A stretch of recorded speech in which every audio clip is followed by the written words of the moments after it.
Bonjour à tous et à toutes et bienvenue dans Smart Boss, le rendez-vous des patrons et des patronnes. Et je suis ravie d'accueillir aujourd'hui Bénédicte Durand. Bonjour. Bonjour Charlie.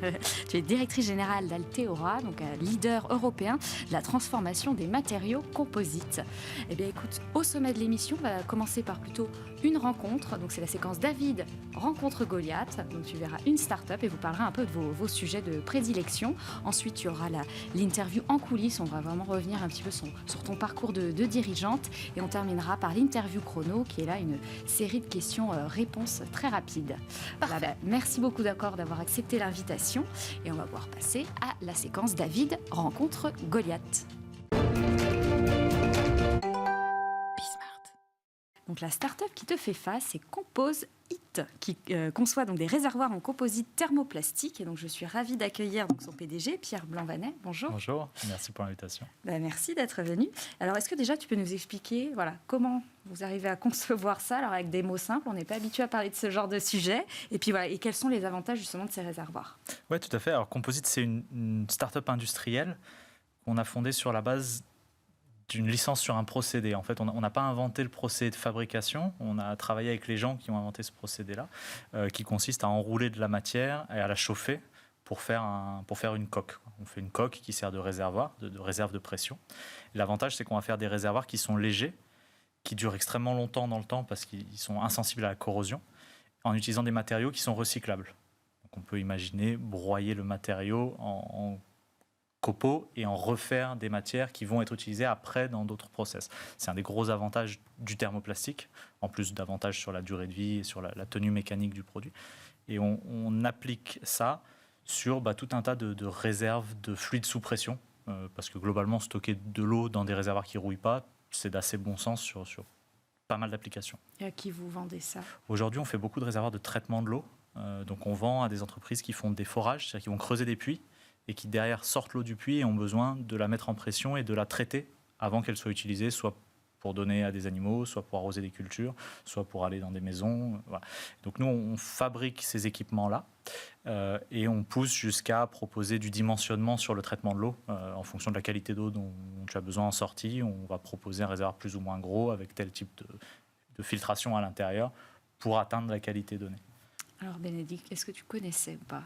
Non, je ne connaissais pas. Bon, j'avoue que je suis allée regarder et bravo pour ce que tu fais. Voilà. Mais on dit start-up. Pourquoi tu dis start-up du coup? C'est plus sexy. Je sais pas. Start-up parce que alors on a passé au début la phase de conception de zéro du produit, mais on a récupéré un procédé de fabrication avec un premier produit, mais on est toujours dans cette phase de découvrir à quoi ce produit va servir et d'étendre les usages et puis de s'adresser à de plus en plus de secteurs différents. Aujourd'hui, on fait tout notre chiffre d'affaires, c'est du forage et du traitement de l'eau. C'est là où on a une gamme de produits qui est disponible, qui est prête. Mais demain, on veut se tourner vers d'autres applications comme l'eau chaude sanitaire, faire des cuves dans des chauffe-eau qui vont avoir le même avantage de ne pas rouiller, de tenir longtemps. Et là, on est quand même encore vraiment dans une logique de start-up. On démarre la chose. On a encore un besoin de grandir, de financement et d'aller adresser des marchés sur lesquels il n'y a rien qui soit présent, quoi. Et du coup, pour toi, c'est quoi le point de bascule sur une industrie, un modèle industriel en fait plus traditionnel? Parce qu'on a toujours besoin de financement, on a toujours besoin de clients, on a toujours besoin d'usines, on a toujours besoin de people. Je pense que la différence, c'est vraiment le changement sur le marché. C'est-à-dire que nous, on arrive avec un produit qui est nouveau dans des marchés qui sont assez conservateurs, qui sont habitués à des réservoirs en métal, souvent en acier galvanisé. Bon, c'est placé, ça rouille, ça ne change pas. Et il y a ce côté convaincre de pourquoi ce nouveau produit il est mieux, pourquoi on apporte de l'innovation, même si effectivement, start-up, on pense plus à des plateformes Internet ou à des trucs vraiment, vraiment tech. Nous, on fait un réservoir d'eau. C'est un peu bête comme objet, mais quand on vient le faire tenir plus longtemps, on vient prolonger sa durée de vie, on vient fiabiliser, on amène par l'innovation plus de qualité pour le client, quoi. Et donc c'est ce changement un peu de culture du client qui s'approche, je pense, du côté start-up, quoi. Oui, souvent c'est la définition qu'on donne aux start-up, côté innovant, enfin disrupté, bon, j'aime pas trop le mot, mais et aussi le fait d'être à forte croissance, un peu la définition qu'on a, même si on n'a pas une officielle. Et est-ce que d'ailleurs toi tu travailles avec des start-up, jeunes entreprises un peu innovantes ou pas, ou vous faites tout en interne, vous avez une grosse R&D aussi, ou les deux? En fait les deux, parce que pour moi c'est indispensable. Enfin, je dis toujours que l'innovation déjà c'est un état d'esprit. Donc ça, c'est pour moi hyper important. Donc c'est pour ça, quand tu dis start-up, je le comprends. Voilà, je voulais juste après qu'on interprète bien ce qu'il y avait derrière. Mais voilà, donc on a une équipe, nous, en interne. Et on accompagne des projets de start-up aussi également dans nos secteurs d'activité, justement pour les aider à passer cette étape de l'industrialisation, qui est une étape qui est extrêmement compliquée. Hein. On voit d'ailleurs que le taux de mortalité sur cette étape-là est extrêmement important. Et c'est vrai que souvent, on a des startups, alors bien plus en amont par rapport à ce que t'es toi, mais finalement, qui ne savent pas tout à fait ce que c'est qu'une usine, ce que c'est que des machines, ce que c'est véritablement qu'un process industriel entre un prototype ou un prototype un peu plus et une fabrication en vie-série. Et quelques écueils qu'il est important de regarder, qui souvent viennent d'ailleurs remettre en question la conception même en fait du produit. Voilà, on voit qu'il y a un certain nombre de phases d'évolution, il y a un certain nombre de pivots, on pourrait dire, un certain nombre de shifts qui vont permettre de passer à une échelle industrielle. Voilà, donc nous on travaille sur ces différentes dimensions, et puis après par nature, enfin je pense que on est aussi là, et moi en tant qu'entrepreneur, pour accompagner aussi des jeunes entreprises, voire même des idées, pour essayer de leur donner quelques bons tuyaux, quelques conseils, ou au moins un regard bienveillant, et essayer, là on est un peu plus sur du coaching, mais je considère que c'est notre rôle. Et c'est quoi aujourd'hui, toi, ton plus gros challenge? Ça va être justement le financement, parce que des fois les fonds de capital risque ne sont pas habitués à avoir des animaux comme ça. C'est quoi? Ça va être le foncier, c'est le recrutement? Alors, je dirais pour nous, on a deux challenges en ce moment. Il y en a un, c'est vraiment le développement commercial. Maintenant qu'on a justement des produits pour lesquels on a validé que ça marche techniquement, ça marche économiquement et ça marche industriellement. Donc on peut produire et le client peut acheter. Là, c'est vraiment un enjeu de scale-up commercial. Et derrière, on a un enjeu de financement sur des nouveaux projets. Parce que, effectivement, comme tu dis, les financeurs sont assez habitués à de la start-up avec beaucoup de brevets, avec tout de suite un marché B2C potentiellement énorme, etc. Et quelque chose de duplicable très vite. En industrie, c'est jamais duplicable très vite. Comme tu disais, il faut trouver le procédé de fabrication. La moindre petite pièce, si on la change, c'est une série de choses à laquelle bien penser. Et donc on a ce challenge-là d'essayer de faire comprendre qu'on peut être innovant, même si on fabrique des produits, quoi, et pas juste du software. C'est vrai que ça, c'est on est souvent... on n'est pas assez gros pour être une PME, on n'est pas assez petit pour être une start-up au sens très digital, et donc on est parfois un peu entre les deux, et faire comprendre comment on peut être innovant dans ce positionnement-là au milieu, c'est un enjeu quotidien. Ouais. Voilà. Et un jour, tu viendras une PME, peut-être, et même... on espère. On espère. Écoute, merci beaucoup, Pierre, d'être venu discuter avec nous de ces sujets. Et maintenant, on va pouvoir passer à l'interview, donc en coulisses. Alors, tu as commencé ta carrière dans le groupe Carrier, donc à la Générale Frigorifique France, responsable crédit management, puis directrice service client en export. Et alors, au fil des interviews qu'on a pu lire, si j'ai bien compris, être salarié, c'était pas vraiment ton truc. Enfin, c'était pas mon truc, parce qu'en fait, je pense que moi, je suis issue d'une famille d'entrepreneurs, avec l'entrepreneuriat chevillé au corps. Donc après, c'est un biais qui peut être un peu déformant, dans lequel, moi je dis toujours, je suis tombée dans la marmite quand j'étais petite. Donc c'est vrai que c'était étonnant, et en même temps, j'ai toujours dit que je voulais avoir cette première expérience en tant que salarié pour comprendre véritablement ce que c'est une entreprise, et a fortiori en fait une entreprise dans un grand groupe américain, puisque j'avais la conviction que c'était une excellente école de formation. Et ce qui est intéressant, en fait, finalement, c'est que j'étais salariée, mais je me suis positionnée comme un intrapreneur. Enfin, à l'époque, ce mot n'existait pas, mais depuis, on appelle ça comme ça. Vraiment, pour moi, c'était comme si c'était ma boîte, en fait. Enfin, voilà. Et je l'ai toujours fait avec cet état d'esprit. Et c'est vrai que j'en ai d'ailleurs encore gardé un certain nombre de relations aujourd'hui qui se rappellent encore du truc un peu objet volant non identifié que j'étais à l'époque dans ce groupe. Et c'est après que tu rejoins donc Messelec Composite, qui avait été repris donc par ton père, Michel Pierre Deloche, qui était expert en retournement d'entreprise. Est-ce que tu avais toujours eu envie aussi d'avoir une entreprise familiale, ce que tu disais, famille d'entrepreneurs? Oui, alors pour le coup, clairement, de la même manière, moi j'avais inventé l'alternance avant l'alternance pendant que j'étais en école de commerce et je travaillais déjà avec mon père en fait. Donc c'était dans ma tête, en tout cas, quelque chose que je m'étais moi mis dans un espèce de plan de carrière, de travailler ensemble et puis de travailler en fait avec ces valeurs autour de la famille qui pour moi sont extrêmement importantes. Et par contre, tu as commencé en tant que directrice commerciale et marketing. Tu voulais pas être DG tout de suite? Non, parce que je ne l'avais pas fait. Et c'est vrai que souvent, en tant que femme, en fait, on se dit qu'on n'a pas la légitimité de faire quelque chose qu'on n'a pas fait précédemment. Paraît-il que c'est aussi un autre biais de l'entrepreneuriat et des carrières des femmes. Donc, non. Et puis, ça m'a permis, en fait, j'arrivais sur un marché que je ne connaissais pas, dans une industrie que je ne connaissais pas. Voilà. Donc, ça m'a permis, en fait, de comprendre les enjeux du secteur, de comprendre les forces en présence, les parties prenantes, ce qu'on peut appeler maintenant, en fait, les clients, les fournisseurs, les concurrents, etc.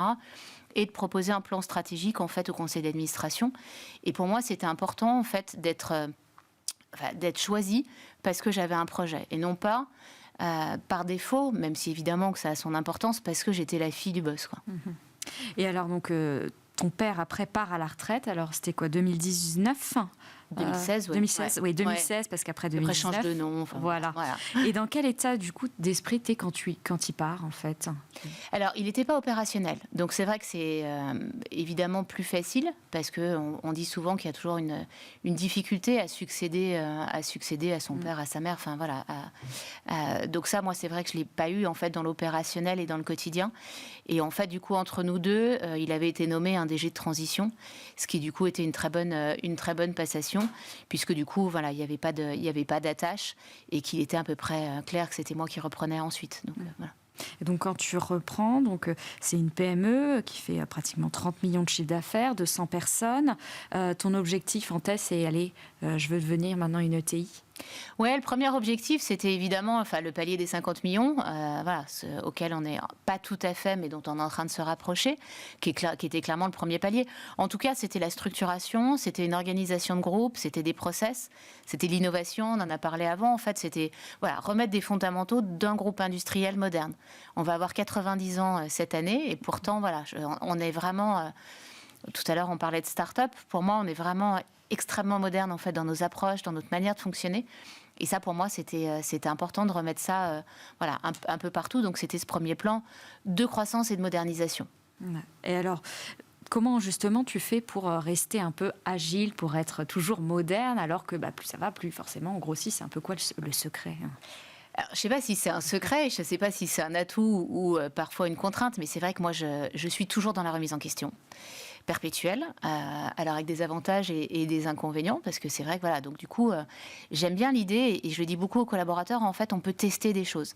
On est dans des métiers, en fait, où, test and learn, ça marche très très bien. On prend assez peu de risques, finalement, à tester des petites choses. La théorie des petits pas. J'ai une expression que je dis, il faut découper l'éléphant. Voilà, tout le monde la connaît dans le groupe, on découpe l'éléphant. Voilà, c'est-à-dire que si on fait quelque chose, il ne faut pas avoir peur en fait de se tromper, d'avoir peur de faire une erreur. Et je crois que ça rend agile en fait. C'est dire, et puis on peut tester, on peut essayer des choses. On n'est pas toujours dans quelque chose où on se dit dans 20 ans on fera la même chose. Pour moi c'est effrayant de se dire que dans 20 ans, même dans 5 ans, si je me dis dans 5 ans on est exactement à l'endroit qu'on est aujourd'hui, je suis terrorisée. Voilà. Alors si j'avance un tout petit peu dans le temps, c'est lors du premier confinement, j'ai lu que vous aviez mis en place des projets transversaux, les 12 travaux d'Hercule. Alors évidemment, on veut savoir ce que c'est.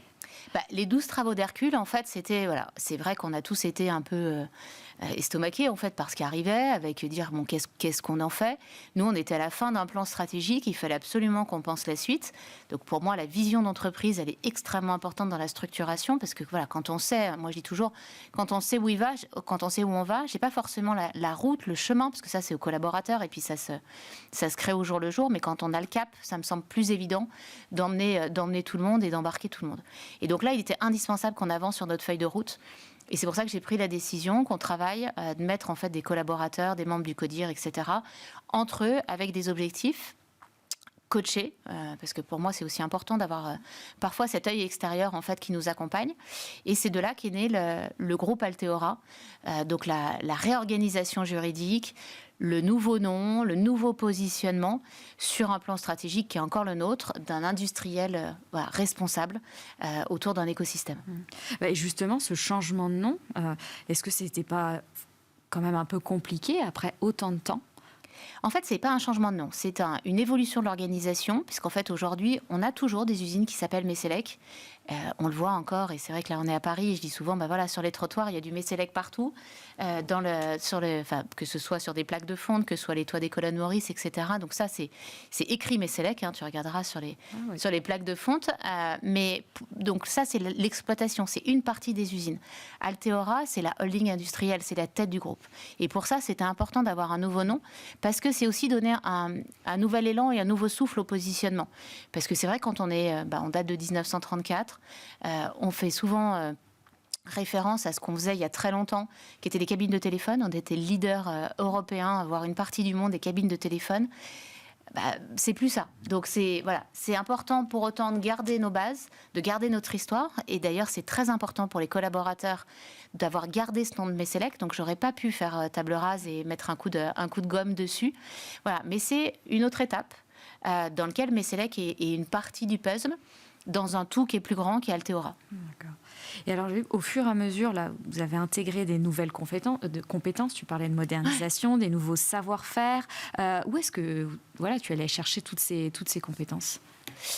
Après, les compétences, évidemment, la première chose, c'est des compétences et des talents. Donc ça, c'est perpétuel, c'est d'avoir des recrutements, c'est d'être en capacité de se dire où est-ce qu'on sera dans 2 ans. Donc d'anticiper en fait les besoins, d'anticiper ce dont on va avoir besoin. Là, je pense notamment à l'intelligence artificielle. Ça, c'est des compétences qu'il va falloir qu'on intègre. Et ça, c'est des vrais sujets dans nos industries. Et puis après, c'est des compétences techniques et technologiques. Et donc là, on a fait le choix de le faire par des croissances externes, par des acquisitions. Et voilà, parce que pour le coup, ça va un peu plus vite. Et donc, c'est intéressant à ce titre-là. Et tu arrives à attirer aussi des jeunes, parce que ça ne donne pas forcément envie. Quand on parle aux jeunes de l'industrie, ça leur fait un petit peu peur, non ? Alors, des jeunes, oui. Des profils expérimentés aussi. De plus en plus, alors nous, il nous manquait par rapport à l'histoire du groupe, en fait, dans la pyramide des âges. La pyramide des âges était avec beaucoup de gens assez anciens, avec beaucoup d'ancienneté. Parce que c'est vrai que ça, on n'imagine pas, mais moi, j'ai encore des gens qui ont fait 35 ans, voire 40 ans de carrière dans le groupe, encore des familles entières. Enfin, ça, c'est l'industrie, c'est les territoires. Et donc, rapidement, on avait des jeunes qui ont rejoint l'aventure. Et puis là, on voit toute une vague en ce moment de managers. Et là, on est vraiment dans des quadras. Voilà. Donc, on est en train de rééquilibrer avec globalement les 3 tiers entre les jeunes, les quadras en management, et puis des profils plus expérimentés, soit sur des postes de direction, soit sur des profils plus anciens. Alors, j'ai lu aussi que l'animation de ton COMEX fonctionne beaucoup en délégation. Pourquoi vouloir beaucoup déléguer ? Est-ce que quand même à un moment, des fois, tu tranches un peu ? Alors, moi, je suis là pour trancher, en fait, entre guillemets, en dernier ressort. Donc ça, c'est vraiment un mode de management. Je dis souvent, moi, j'ai un mode de management qui favorise l'autonomie. C'est vraiment mon socle, ma valeur extrêmement importante, versus indépendance, pardon. Donc le socle, c'est la confiance, pardon. Et l'autonomie, en fait, c'est si tu es en capacité de prendre la décision seule, que tu as tous les éléments pour le faire, il faut le faire. En fait, tu n'as pas besoin d'un chef. Mm-hmm. Le chef, il est vraiment là pour, à un moment donné, quand c'est pas possible, ou quand c'est en dehors de ton périmètre et de tes compétences. Mais ça, pour moi, c'est important, et je pense que c'est aussi, ça contribue à l'agilité, ça contribue à quelque chose de plus moderne. Je dois aussi, moi je dis toujours, je ne suis pas irremplaçable, il peut m'arriver aussi quelque chose. Donc il faut que j'ai réparti en fait les clés pour qu'ensemble ils aient la totalité. D'accord. Et alors tu dirais que justement ton style de management est très... dans la façon dont tu laisses les gens assez autonomes, c'est ça ? Ou même dans la boîte plus très collaboratif. Moi, je crois beaucoup à l'intelligence collective, à l'effet de groupe. Je suis pas du tout le style de patron à dire que je détiens toute la vérité, que la vérité est toute la connaissance. Déjà, techniquement, il y en a beaucoup dans l'entreprise qui maîtrise ça beaucoup mieux que moi. Chacun son domaine, chacun son expertise. Moi, la mienne, c'est vraiment d'accompagner l'entreprise, d'avoir un projet d'entreprise, donner la vision, et puis d'être la représentation aussi sur l'extérieur. Ça, c'est véritablement la mission, et puis trancher quand c'est nécessaire. Mais après, je trouve intéressant que chacun en fait ait sa zone en fait de latitude. Enfin, je trouve que c'est plus intéressant. Donc, et chez Altéora, aujourd'hui, il y a 40% de femmes, j'ai vu, ce qui est quand même beaucoup pour l'industrie. Et je disais que pour y parvenir, vous avez adapté vos postes d'usine, notamment. Oui, alors en fait, parce qu'évidemment, historiquement, on retrouvait dans le groupe, au RH, à la comptabilité, une population féminine. Bon, alors maintenant, d'ailleurs, à la comptabilité, on a aussi des hommes. Voilà. Mais il est vrai que quand je suis arrivée, on m'a expliqué que les postes d'opératrice, les postes de magasinier, etc., c'était pas adapté parce que nous, on fabrique des produits de grande dimension, donc qui sont souvent assez lourds, puis assez encombrants. Donc c'est vrai que c'est compliqué à déplacer. Enfin voilà, ça peut être. Et on m'a expliqué qu'une femme n'était pas physiquement en fait apte à faire ça. Et on a mis beaucoup d'aide au poste, beaucoup en fait de moyens de manutention, etc. Parce que je pars du principe que ce soit un homme ou une femme, alors certes, on n'a pas la même puissance physique, mais néanmoins, si on porte des pièces de 20 kilos toute la journée, que ce soit un homme ou une femme, tout le monde sera fatigué à la fin de la journée. Voilà. Et donc, on a adapté, on a commencé à recruter quelques femmes. Et puis après, voilà, ça s'est su au fur et à mesure. Et c'est vrai qu'aujourd'hui, on a des femmes, alors évidemment sur des postes avec de la dextérité plus importante. J'ai notamment en tête des postes dans la peinture où il faut faire des toutes petites opérations où on va poser des espèces de scotch, etc. Voilà. Il faut être très précis. Donc ça, c'est quand même plutôt des femmes. Mais également sur des postes un peu plus physiques. Aujourd'hui, on va aussi retrouver des femmes.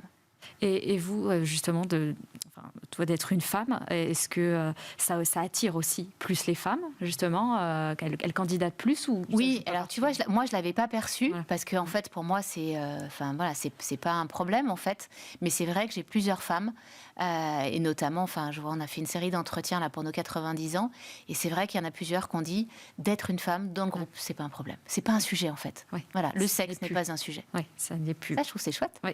Dans l'industrie, c'est chouette. Oui, c'est sûr. Et est-ce que toi, par contre, aussi, en tant que dirigeante dans l'industrie, tu as eu un moment, je ne sais pas, des déconvenus, il y a eu des problématiques, que ce soit en interne ou peut-être même en externe avec tes pairs ou pas? Alors, je passe les premières fois où je suis l'assistante. Oui. Voilà, classique. Classique, bateau. Il suffit d'avoir une petite réponse, une petite flèche en réponse, et ça se passe qu'une fois généralement, et on sait qu'on évite de repasser sur ce sujet-là. Non, objectivement, pour moi, c'est un atout. En fait, d'être une femme. C'est vraiment un atout, et puis je pense qu'il faut vraiment autoriser à être celle qu'on est. Notamment d'une part de sensibilité en fait.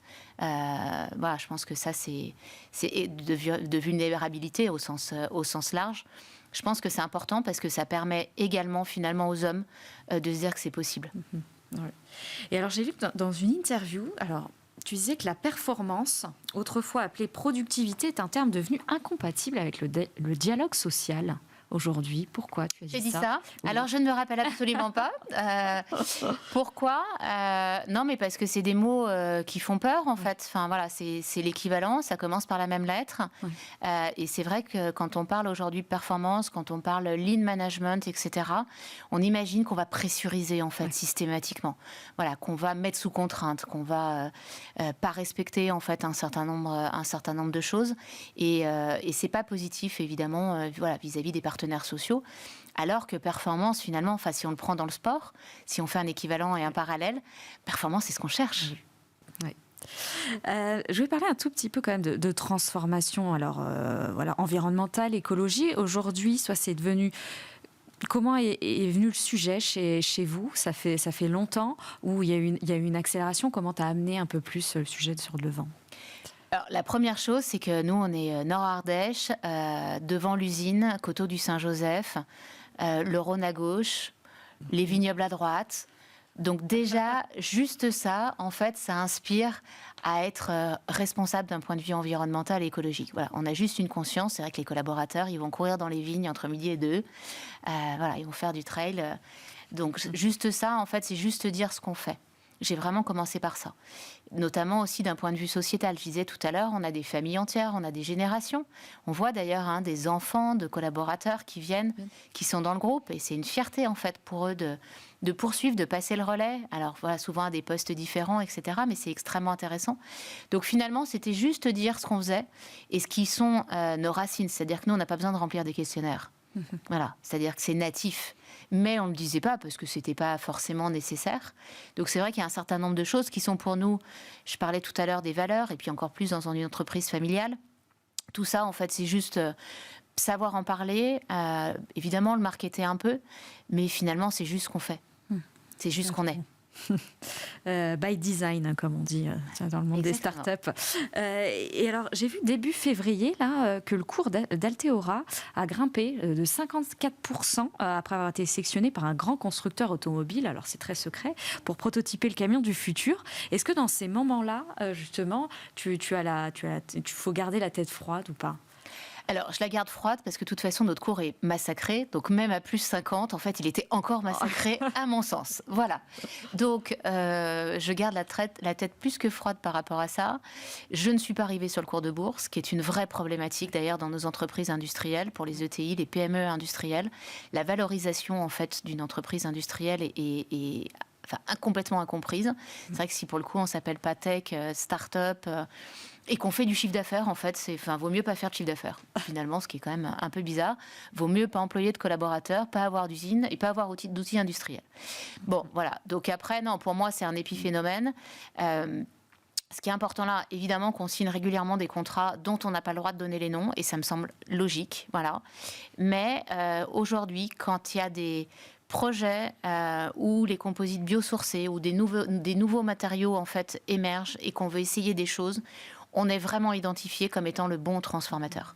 Voilà, sur de la moyenne série, on est identifié comme étant le bon partenaire pour accompagner sur la conception, le développement et la fabrication en fait de ces produits-là.